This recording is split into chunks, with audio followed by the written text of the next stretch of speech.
Oke, shalom, selamat pagi semuanya. Bersyukur, berterima kasih pada Tuhan. Pagi hari ini kita boleh bangun lagi dengan tubuh yang diberkati, dengan kekuatan kesehatan yang baru yang datang daripada Tuhan.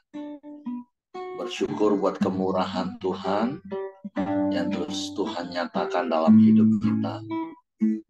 Ada kebaikan, kebajikan, pemeliharaan yang sempurna yang Tuhan terus nyatakan dalam hidup kita. Waktu kita mau datang dengan hati bersyukur, kita mau menaikkan pujian, penyembahan bagi Tuhan. Bapa, kami bersyukur, kami berterima kasih kepadamu pagi hari ini. Sungguh oleh karena kemurahan-Mu, kami boleh ada pagi hari ini. Oleh karena kemurahan-Mu, kami hidup hari ini. Kami bersyukur, kami boleh menikmati terus kebaikan-kebaikan-Mu dalam hidup kami.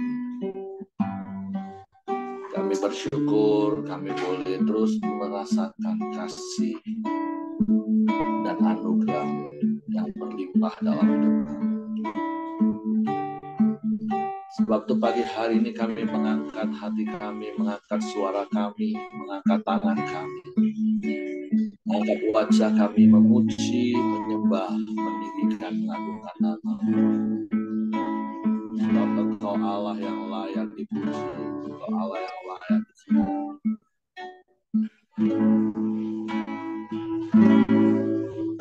Oleh karena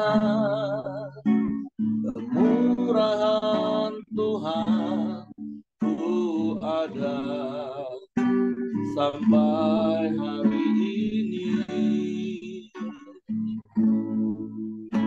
Oleh karena kebaikan Tuhan, janji-Mu terjadi bagiku. Oleh karena kemurahan Tuhan, ku ada sampai hari ini. Oleh karena kebaikan Tuhan, janji-Mu terjadi bagiku. Ku sembah Tuhan, ku mengangkat tanganku, selamanya Kau ajaib bagiku. Ku sembah Tuhan, ku mengangkat tanganku, selamanya Kau hebat bagiku.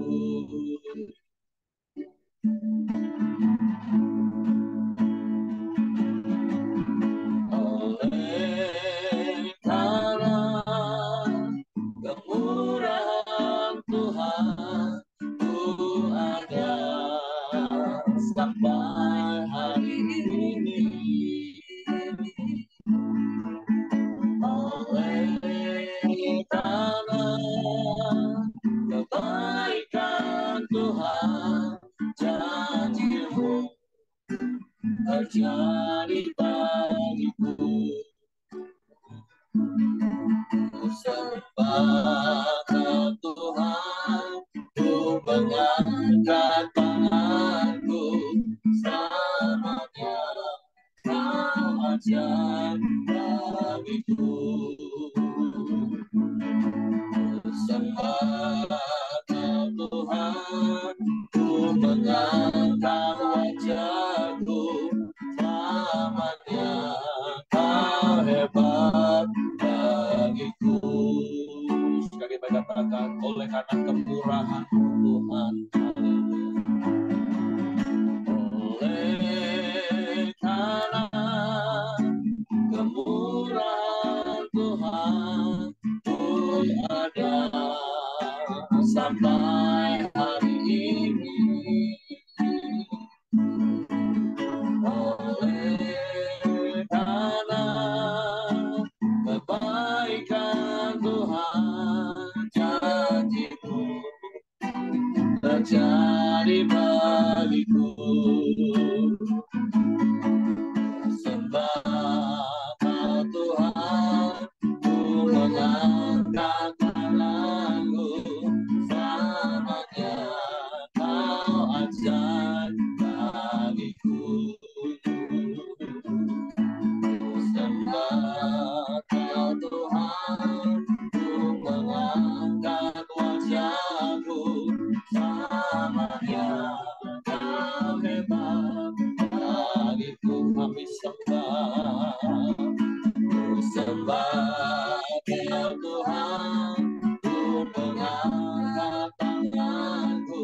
Kami sembah,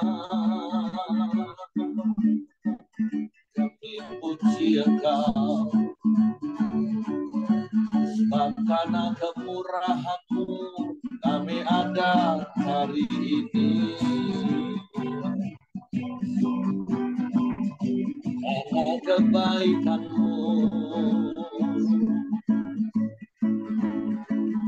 yang Kau nyatakan dalam hidup kami, waktu kami bersyukur, kami menyembah,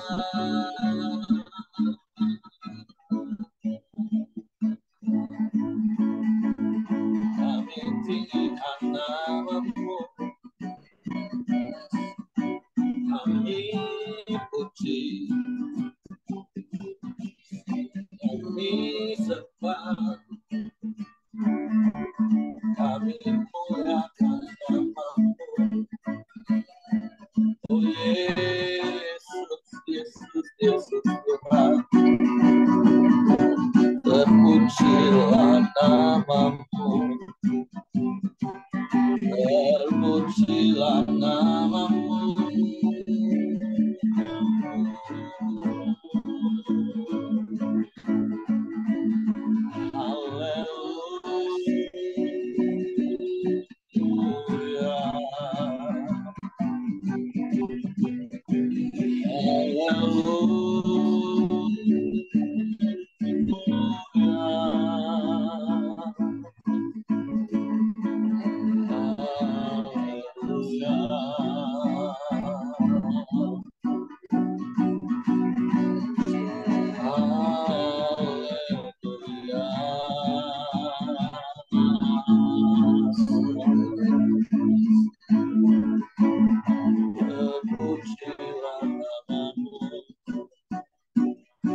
Terpujilah nama-Mu,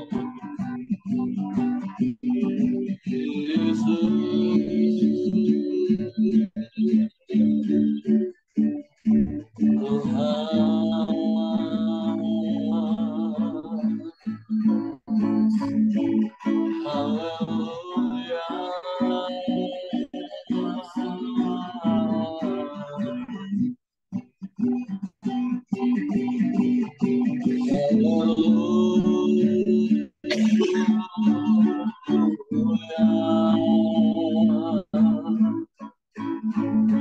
Kami sembah, kami puji, kami tinggikan nama-Mu.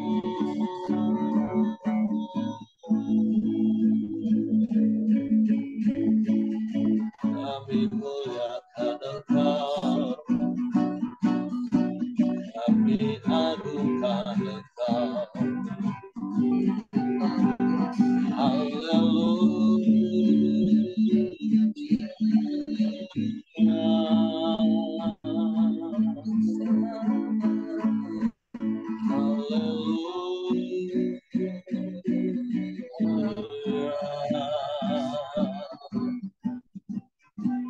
Sebab Engkau Allah yang ajaib,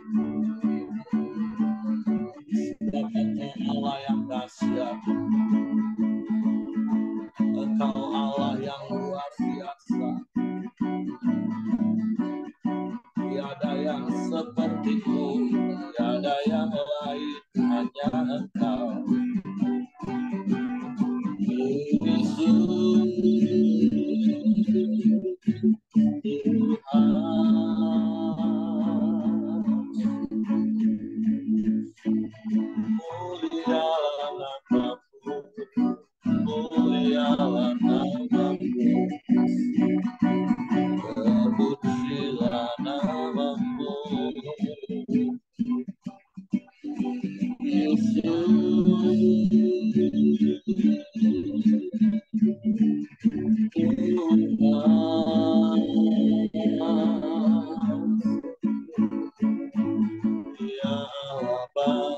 Ya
Kebaikan-kebaikan-Mu tak berkesudahan dalam hidup kami.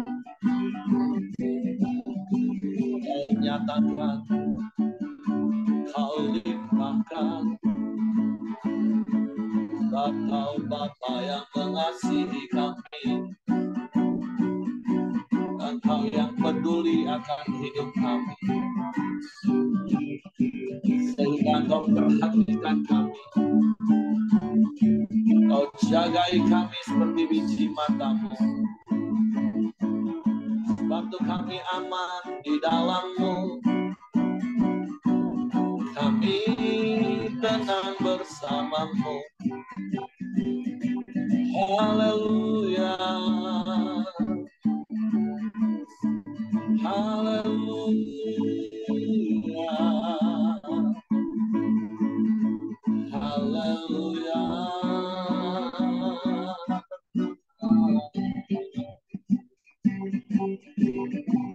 Terpujilah nama-Mu, terpujilah nama-Mu, terpujilah nama-Mu, terpujilah nama-Mu, Yesus.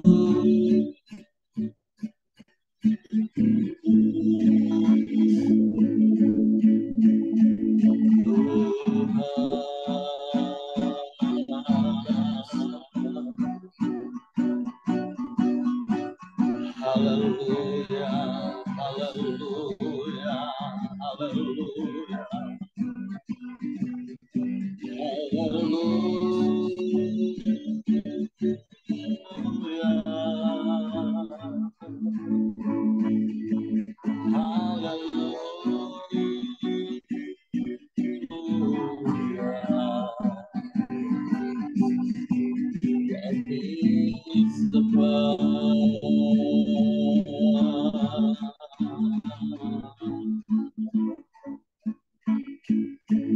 kami sembah.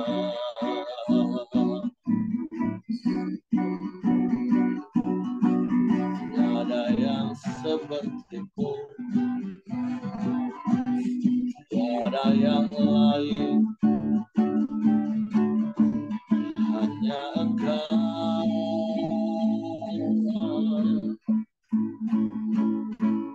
yang layak dipuji, disembah, ditinggikan, diagungkan selamanya.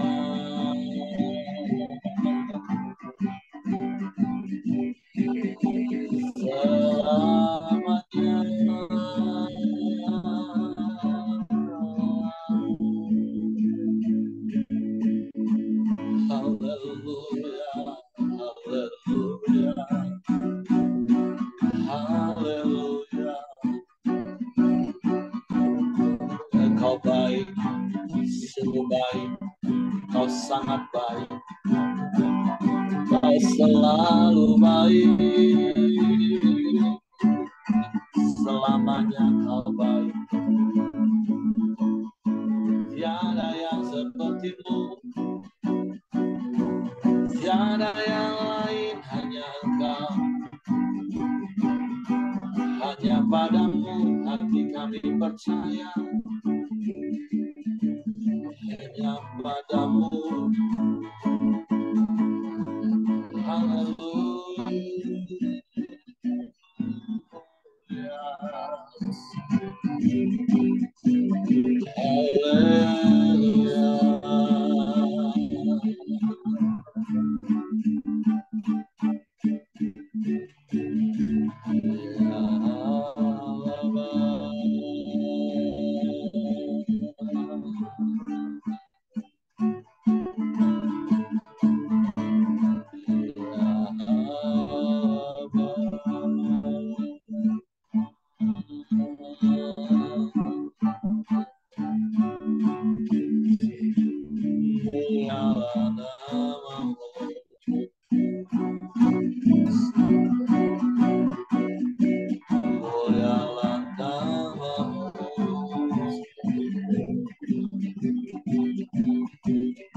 Kami puji,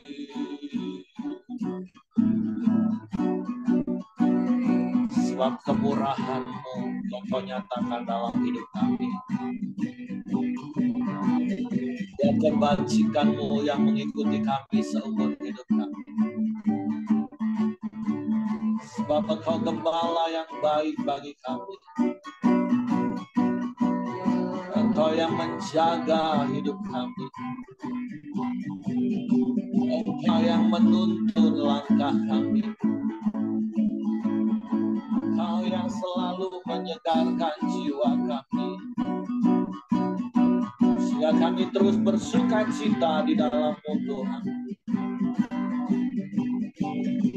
Dan kami pun sekeliling kami bergoncang, tapi kami aman di dalam-Mu, Tuhan. Kami tenang di dekat-Mu. Engkau gembala yang baik. Dan kami tak kekurangan satupun yang baik. Dan Engkau Bapa yang Engkau Bapa yang menyediakan segalanya bagi kami. Terpujilah nama-Mu. Hanya dalam-Mu ada damai, ada sukacita berlimpah dalam hidup kami. Haleluya.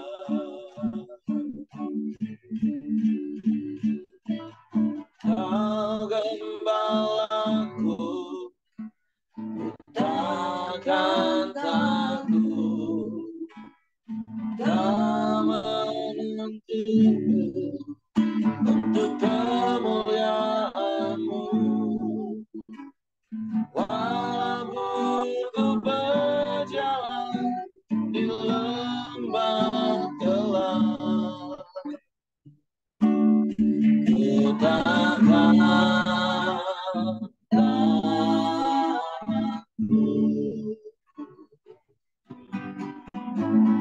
Kau gembalaku, takkan takut. Kau menuntunku untuk kemuliaan-Mu. Walaupun ku berjalan di lembah gelap, ku takkan takut. Engkau sertaku dalam-Mu.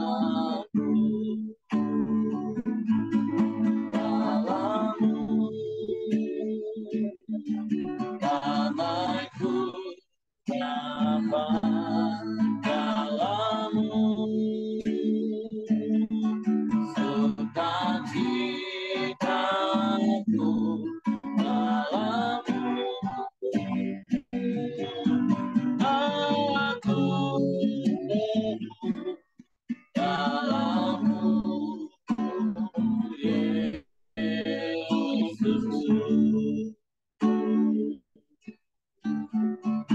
Kau gembala yang baik bagi kami.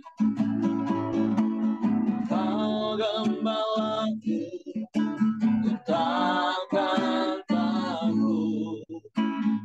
Kau menuntunku untuk kemuliaan-Mu. Walaupun ku berjalan di lembah gelap, ku takkan takut. Sebab Kau sertaku.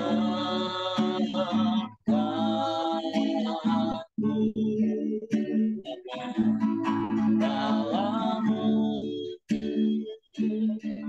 damai-Ku dapat, dalam-Mu sukacitaku, dalam-Mu aku penuh, dalam-Mu Yesus. Amin. Dalam-Mu damai-Ku dapat, dalam-Mu sukacitaku, dalam-Mu aku penuh, dalam-Mu Yesus.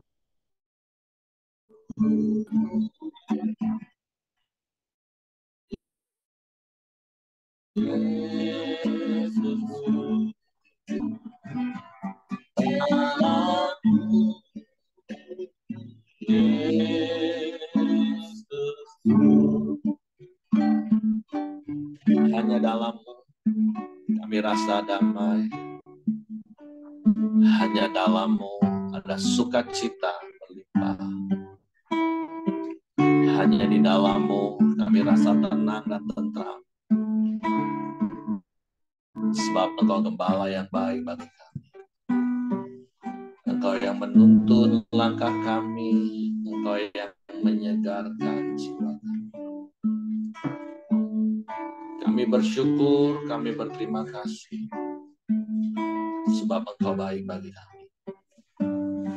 Pagi hari ini kami mau siapkan hati kami untuk firman. Roh Kudus, tolong kami untuk mengerti, untuk kami memahami firman, sehingga kami percaya firman dan kami melakukannya dalam hidup kami. Dalam nama Yesus kami sambut firman-Mu. Haleluya, haleluya, haleluya. Amin. Oke, silakan Pak Yosia. Ya, salam, selamat pagi Bapak Ibu. Shalom pagi. Ya, hari ini bahasan kita masuk kepada Imamat pasal yang keempat, ya. Judulnya itu Korban Penghapusan Dosa. Minggu ini kita sudah membahas kitab Imamat, ya. Kita tahu bahwa ada macam-macam korban, ya. Ada korban kebenaran, korban sajian, ya. Kalau kemarin itu di Bapak Simon yaitu mengenai korban keselamatan. Hari ini kita masuk kepada korban penghapusan dosa. Ya, ayatnya cukup panjang, ya. Ada 35 ayat di pasal yang keempat ini saya bacakan. Tuhan berfirman kepada Musa, "Katakanlah kepada orang Israel, apabila seorang tidak dengan sengaja berbuat dosa dalam sesuatu hal yang dilarang, dan ia memang melakukan salah satu padanya," pasal ayat yang ketiga, "maka jikalau yang berbuat dosa itu imam yang diurapi, sehingga bangsanya turut bersalah, haruslah ia mempersembahkan kepada Tuhan, karena dosa yang telah diperbuatnya itu, yaitu seekor lembu jantan muda yang tidak bercela sebagai korban penghapusan dosa." Ya, kalau di kemarin juga kita tahu bahwa korban persembahan untuk masing-masing jenis dosa itu, kita tahu bahwa bangsa Israel itu membagi-bagi ada macam-macam kelas ya. Yang pertama itu apabila yang dilakukan oleh para imam ya, terus yang kedua bisa dilakukan oleh pemimpin-pemimpin, yang ketiga oleh rakyat biasa ya, dan masing-masing korban itu berbeda-beda. Nah, hari ini eh, untuk korban penebusan ya. Korban penebusan ini adalah korban yang baru sebenarnya ya. Kalau ada sebelumnya, tapi korban penebusan dosa bahwa bangsa Israel setelah dibebaskan dari perbudakan Mesir, Tuhan memberikan 10 hukum Taurat ya di Gunung Sinai. Artinya apa? Dengan adanya hukum Taurat ini, maka eh, korban penghapusan dosa itu menjadi sangat penting buat bangsa Israel ya. Karena apa? Karena eh, semakin nyata gitu loh apa yang menjadi dosa-dosa dan kesalahan mereka setelah adanya hukum Taurat. Nah, Tuhan kan mengharapkan setelah mereka dibebaskan, mereka menjadi bangsa menjadi pada akhirnya menjadi bangsa pilihan nanti. Setelah menjadi bangsa pilihan, Tuhan mau supaya bangsa Israel ini umat pilihannya itu hidup kudus. Nah, bagaimana caranya supaya hidup kudus? Artinya dosa-dosa mereka, penyembahan berhala, pemberontakan segala macam itu harus ditebus melalui korban penebusan dosa, ya. Nah, dikatakan bahwa kalau yang melakukan kesalahan ini adalah seorang imam, ya. Seorang imam ini adalah seorang perantara tentunya ya. Nah, sebelum sebelum dia uh, menjadi perantara untuk penebusan dosa umat, dia harus menebus dosanya dahulu terlebih dahulu. Ya, dikatakan bahwa yang dipergunakan sebagai korban penebusan dosa itu adalah seekor lembu jantan muda yang tidak bercelah. Ya, artinya persembahan ini adalah persembahan yang benar-benar yang yang terbaik, ya, bukan asal-asal persembahan. Nah, kenapa seekor lembu jantan? Ya, tentunya eh, ukurannya biasanya kalau lembu jantan itu lebih besar daripada lembu-lembu betina, ya. Dan kalau kita lihat kalau teman-teman juga pernah punya hewan peliharaan, biasanya kalau yang jantan itu agak susah ya. Mungkin kita kalau punya enam hewan, biasanya jantannya juga cuma satu, ya. Dan itu biasanya umum, apalagi sapi. Biasanya orang punya banyak eh, hewan betina, tapi jantan itu paling satu. Mungkin dari 20 eh, hewan betina, maka jantannya juga cuma satu. Nah, Tuhan mau yang terbaik, ya. Di ayat keempat dikatakan, ia harus membawa lembu itu ke pintu kemah pertemuan ke hadapan Tuhan. Lalu ia harus meletakkan tangannya ke atas kepala lembu itu, menyembelih lembu itu di hadapan Tuhan.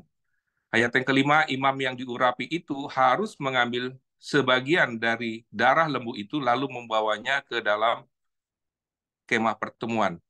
Artinya memang kembali lagi untuk penebusan dosa harus ada penumpahan darah. Ya, dikatakan juga di situ mengambil sebagian darah lembu itu lalu membawanya ke dalam kemah pertemuan dan itu biasanya dipercik ya. Ayat ke-6, imam harus mencelupkan jarinya ke dalam darah itu lalu memercikkan sedikit dari darah itu 7 kali di hadapan Tuhan di depan tabir penyekat tempat kudus.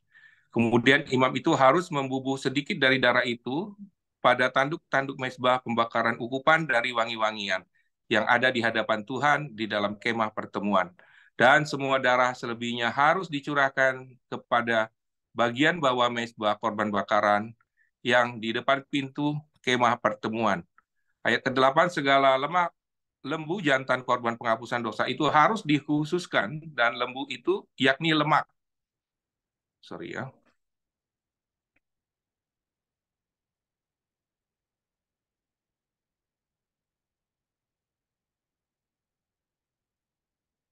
Kemudian imam itu harus membubuh sedikit dari darah itu dan tanduk-tanduk mezbah pembakaran ukupan dari wangi-wangian yang ada di hadapan Tuhan ke dalam kemah pertemuan dan semua darah selebihnya harus dicurahkan ke bagian bawah mezbah korban bakaran yang di depan pintu kemah pertemuan. Segala lemak lembu jantan korban penghapusan dosa itu harus dikhususkan dari lembu itu, yakni lemak yang menyelubungi isi perut dan segala lemak yang melekat merekat isi perut itu, ya. Kemarin sudah disampaikan Pak Simon, ya biasanya itu bagian yang terbaik, ya. Kalau di sini daging bagian khasnya, ya. Jadi Tuhan juga mau supaya yang dia persembahkan itu adalah sesuatu yang berharga, sesuatu yang bernilai, ya.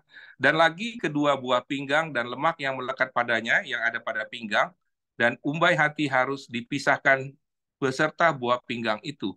Adapun kulit lembu jantan itu dan segala dagingnya beserta kepala dan betisnya dan isi perutnya dan kotorannya. Jadi lembu jantan itu seluruhnya harus dibawa keluar perkemahan ke suatu tempat yang tahir, ya.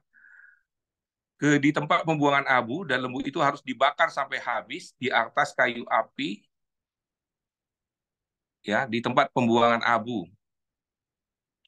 Jikalau yang Nah, sekarang di ayat ke-13, jikalau yang berbuat dosa dengan tak sengaja di segenap umat Israel dan jemaat tidak menyadarinya, sehingga mereka melakukan salah satu hal yang dilarang Tuhan dan mereka bersalah, ya. Kalau tadi yang melakukan dosa itu adalah imam, maka sekarang dosa yang dilakukan oleh umat,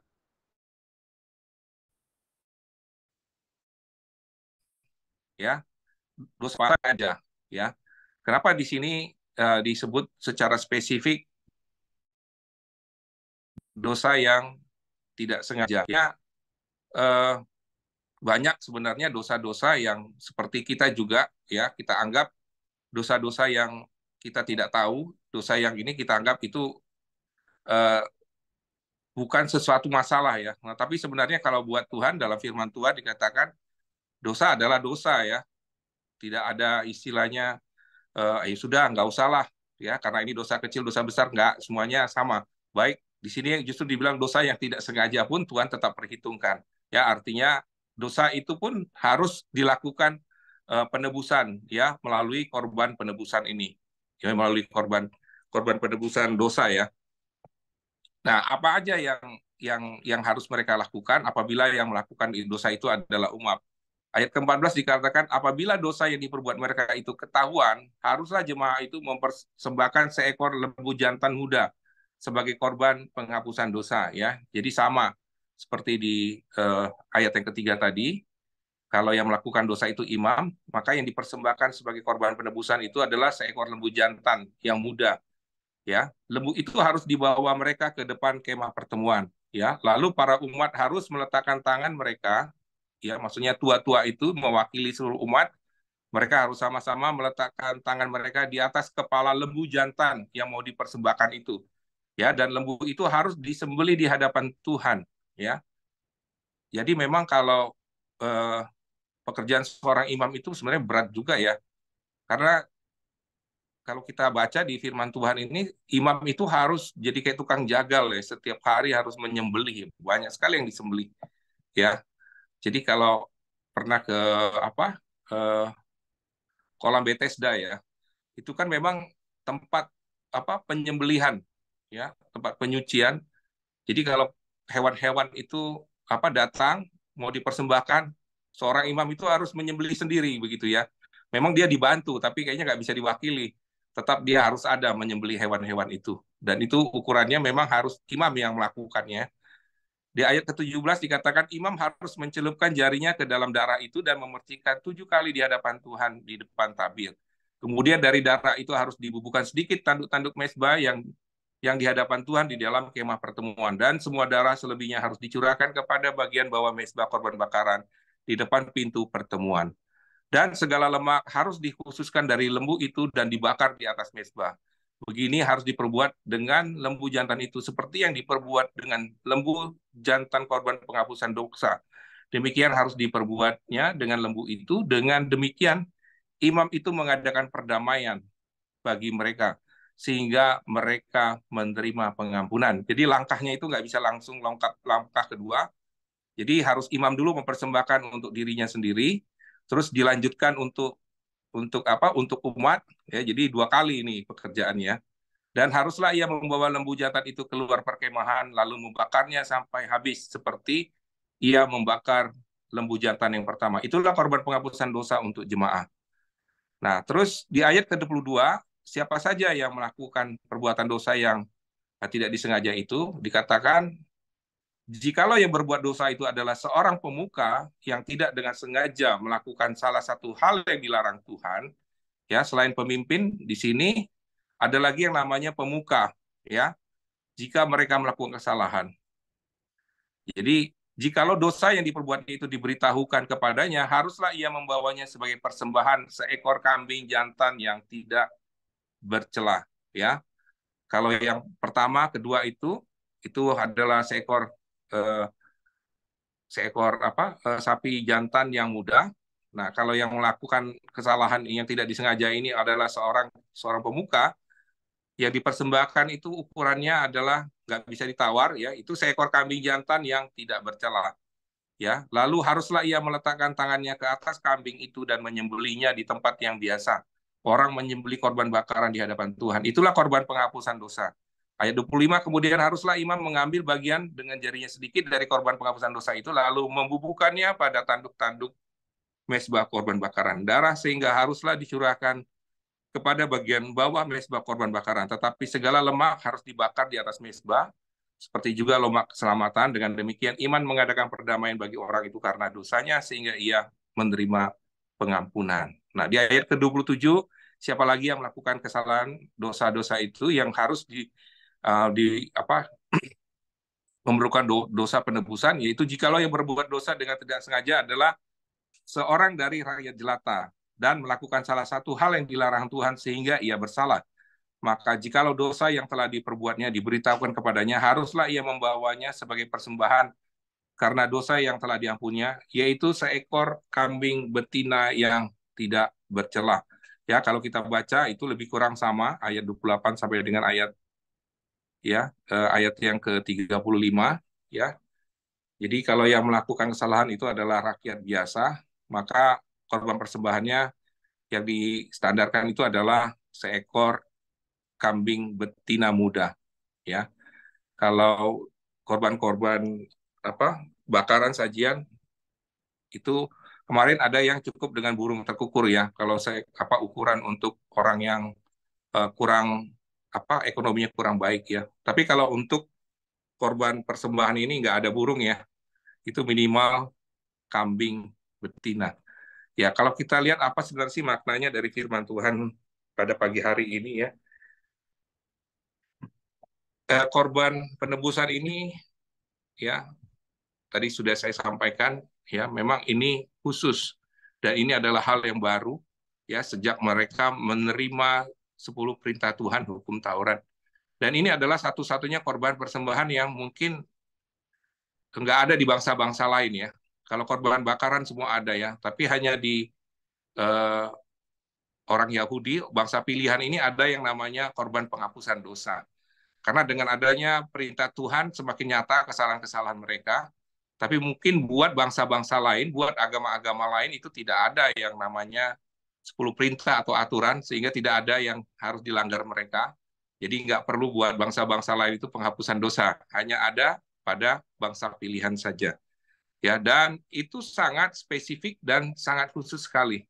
Artinya eh, untuk setiap orang, untuk setiap kalangan juga berbeda, untuk seorang imam besar juga beda, untuk seorang pemimpin juga beda, untuk orang pemuka, untuk rakyat, ya, artinya setiap yang melakukan kesalahan itu nilainya sangat tinggi sekali korban pengorbanannya, ya. Demikian juga untuk penebusan dosa. Kalau untuk penghapusan dosa, untuk korban bakar-bakaran mungkin Tuhan cukup, ya, ngasih Nabi Musa, ngasih Harun sebagai perantara, ya. Tapi sekarang kita tahu bahwa penghapusan dosa, ya, itu harus anaknya sendiri yang mati di kayu salib, ya. Jadi ini sangat penting sekali. Penghapusan dosa itu tidak sembarang-sembarangan. Tuhan mau memilih yang terbaik, ya. Kita tahu bagaimana Kristus, anak Allah, yang harus mati di kayu salib, menggantikan semua korban-korban bakaran yang kita baca pada pagi hari ini. Ya, satu tapi untuk semua kalangan. Tidak ada lagi untuk imam, tidak ada lagi, ya, untuk pemuka, tidak ada lagi untuk pemimpin, untuk rakyat jelata, enggak. Semuanya satu untuk semua. Kita bersyukur, ya, karena eh, kita tahu juga bahwa bagaimana kita bisa mengerti pengorbanan Kristus kalau kita juga nggak baca kitab Imamat ini. Jadi memang dikatakan juga di Ibrani 10 ayat 1, ya, jadi di dalam hukum Taurat hanya terdapat bayangan saja dari keselamatan.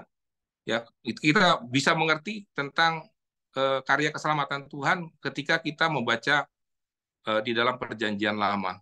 Ya, artinya keselamatan yang akan datang itu di dalam Perjanjian Lama itu hanya bayang-bayang saja untuk kita bisa memahami dan mengerti, dan bukan hakikat dari keselamatan itu sendiri. Karena hakikat keselamatan itu adalah Kristus yang mati di kayu salib. Karena itu dengan korban yang sama yang setiap tahun terus-menerus dipersembahkan, hukum Taurat tidak mungkin menyempurnakan mereka yang telah ambil bagian di dalamnya. Jadi kita bersyukurlah ya. Artinya ketika Kristus anak Allah mati di kayu salib, ya, telah menebus semua dosa umat, ya, dosa yang sengaja maupun dosa yang tidak sengaja, ya, dosa masa lalu dan dosa masa depan pun, ya.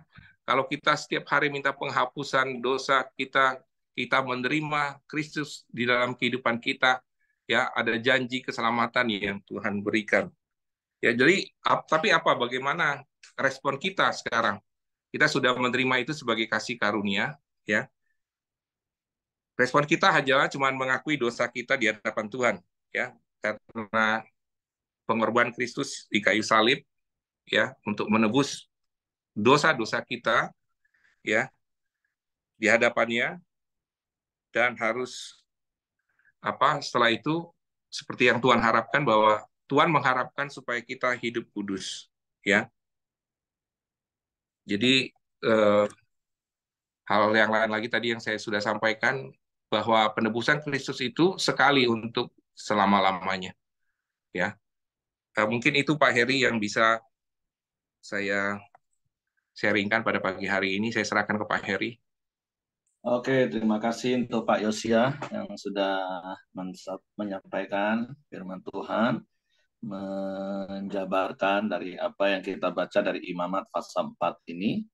Ya, tentu prinsipnya adalah untuk penghapusan dosa itu harus ada darah yang dicurahkan sebagai bentuk pengorbanan untuk menggantikan, untuk menghapuskan dosa itu.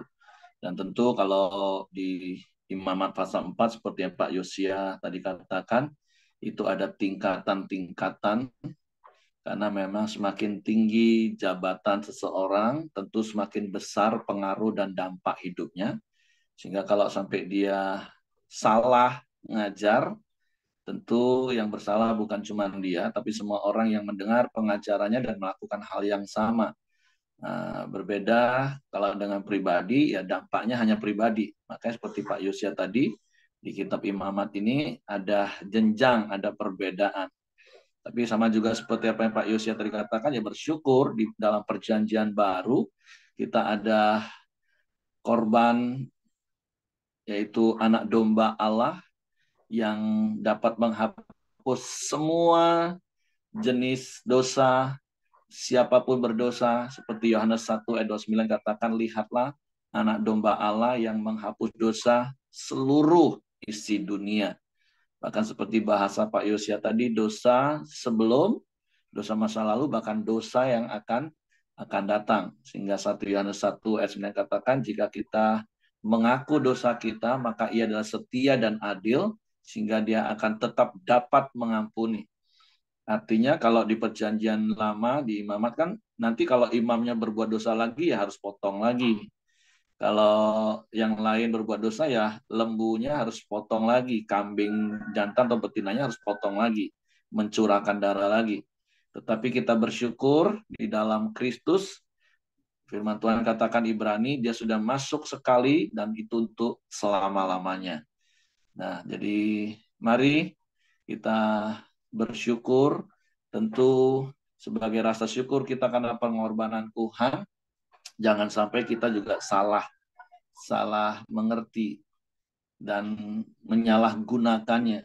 Kan kalau jelas di perjanjian lama, setiap kali dia berbuat dosa lagi, ya potong lagi. Artinya orang akan berpikir, waduh, kalau buat dosa lagi, potong satu lagi, wah ampun, amsyong itu. Nah, tapi bukan berarti kalau di dalam Yesus kita tidak perlu lagi mempersembahkan lagi, atau anak domba Allah itu tidak akan tersalib lagi, kata firman Tuhan, dan itu bersifat kekal, bukan berarti terus kita seenak-enaknya. Karena berkali-kali yang saya katakan, iya kita jatuh dalam dosa, kita minta ampun, dosanya diampuni berapa kali pun. Tapi akibat dari perbuatan dosa kita itu harus ditanggung. Dan saya mau kasih tahu, dosa memang enak waktu dilakukan, tapi akibat dari perbuatan dosa itu sudah pasti tidak enak. Jadi sekali lagi bersyukur ada anak domba Allah yaitu Yesus yang menjadi korban penghapus dosa kita, korban keselamatan, menebus hidup kita, menghapus dosa kita, dan biarlah kita terus hidup di dalam kekudusan. Jadi sekali lagi di perjanjian lama seperti Pak Yosia tadi katakan, ada tingkatan, semakin besar, semakin tinggi, ya semakin besar juga korbannya. Tapi sekali lagi kita bersyukur di dalam Yesus, korban anak domba Allah itu sudah lebih dari cukup untuk menghapus dosa-dosa kita. Oke, jadi itu saja yang saya tambahkan. Kalau mungkin ada di antara Bapak Ibu yang mau menambahkan, silahkan. Kalau tidak, istri saya akan pimpin dalam doa ya. Tadi Hengki sudah konfirmasi. Oke, silakan. Oke, mari kita satu dalam doa. Bapa, kami bersyukur, berterima kasih Tuhan. Betapa Engkau Bapa yang sungguh baik, sangat baik. Kami bersyukur buat pengorbanan-Mu atas setiap kami, bahkan atas seluruh manusia di muka bumi ini Tuhan. Buat penghapus dosa kami Bapa. Baik dosa masa lalu kami maupun dosa yang akan datang. Tapi kami mau menjadi umat-umat-Mu yang menghargai karya salib-Mu Tuhan. Amen. Kami mau menjadi umat-Mu yang tidak lagi hidup di dalam dosa Bapa. Ya.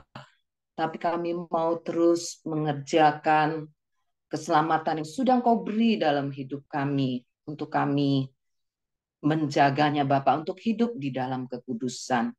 Kami tahu Tuhan, kami lemah, kami tidak mampu, tapi kami sungguh bersyukur. Kami punya Roh Kudus, kami punya Engkau sendiri yang ada di dalam hidup kami untuk terus menuntun, memimpin kami. Bahkan firman-Mu terus ada di dalam hidup kami. Ya.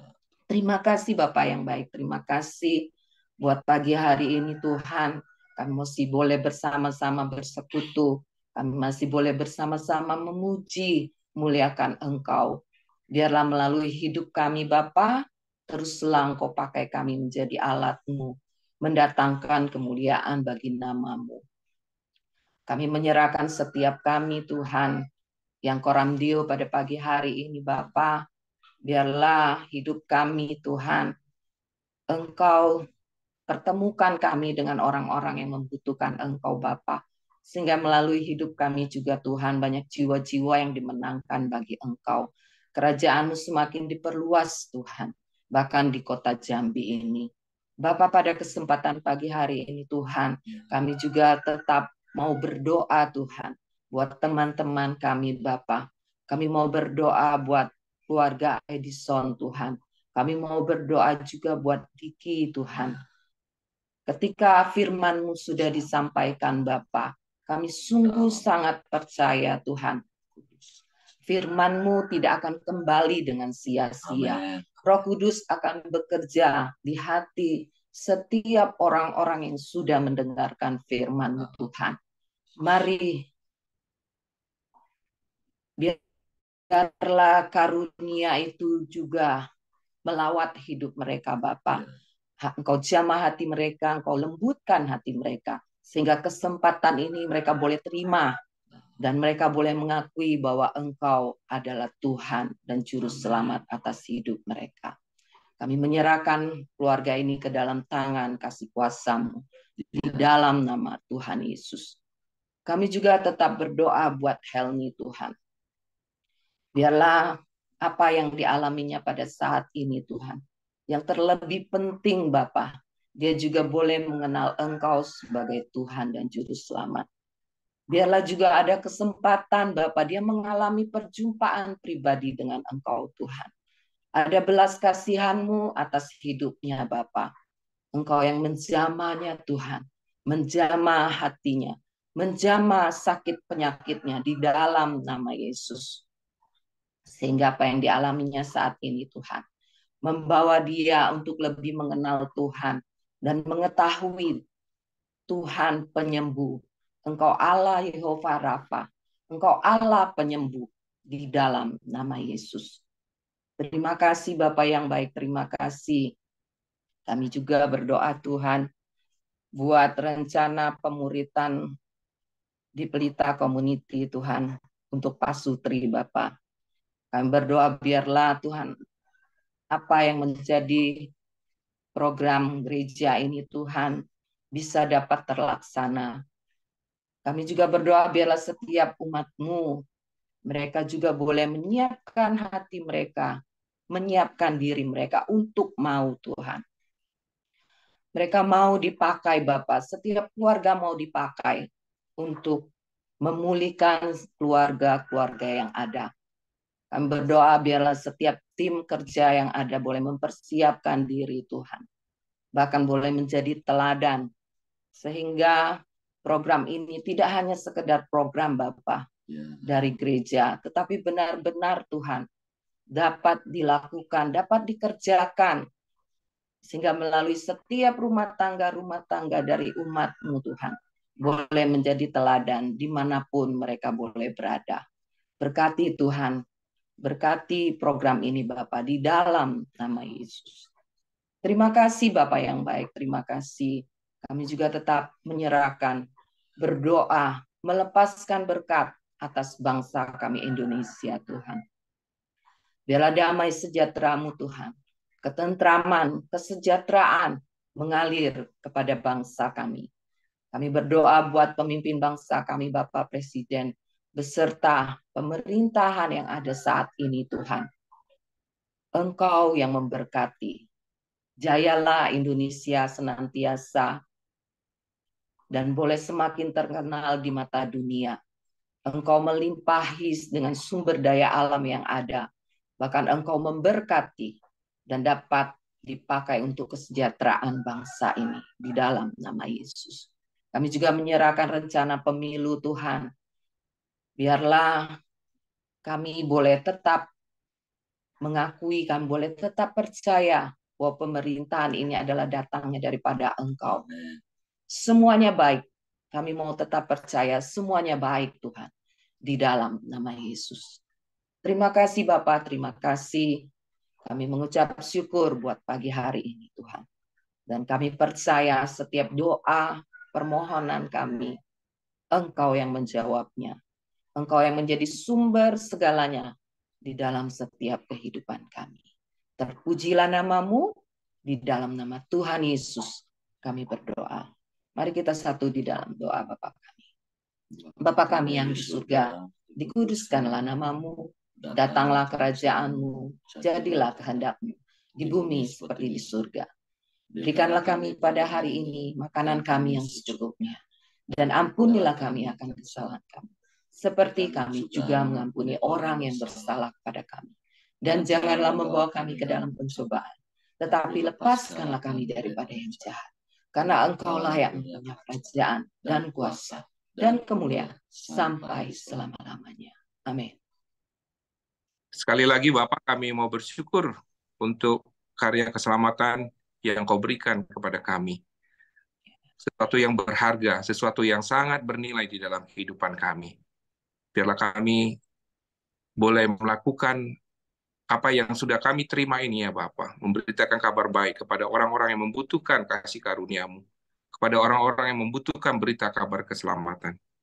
Terima kasih Bapak, berkati kami yang ada di Koramdio ini, berkati setiap pekerjaan kami, setiap pelayanan kami, setiap apapun yang kami lakukan, biarlah kami boleh melakukannya untuk hormat dan kemuliaan nama Tuhan. Mari kita kiranya sukacita dan damai sejahtera dari Allah Bapa kita, di dalam nama Tuhan Yesus Kristus dan persekutuan yang manis dengan Roh Kudus mulai hari ini sampai selama-lamanya. Tuhan Yesus memberkati. Amin. Oke, semangat pagi, selamat beraktivitas, Tuhan memberkati. Terima kasih Pak Yosia. Aramli.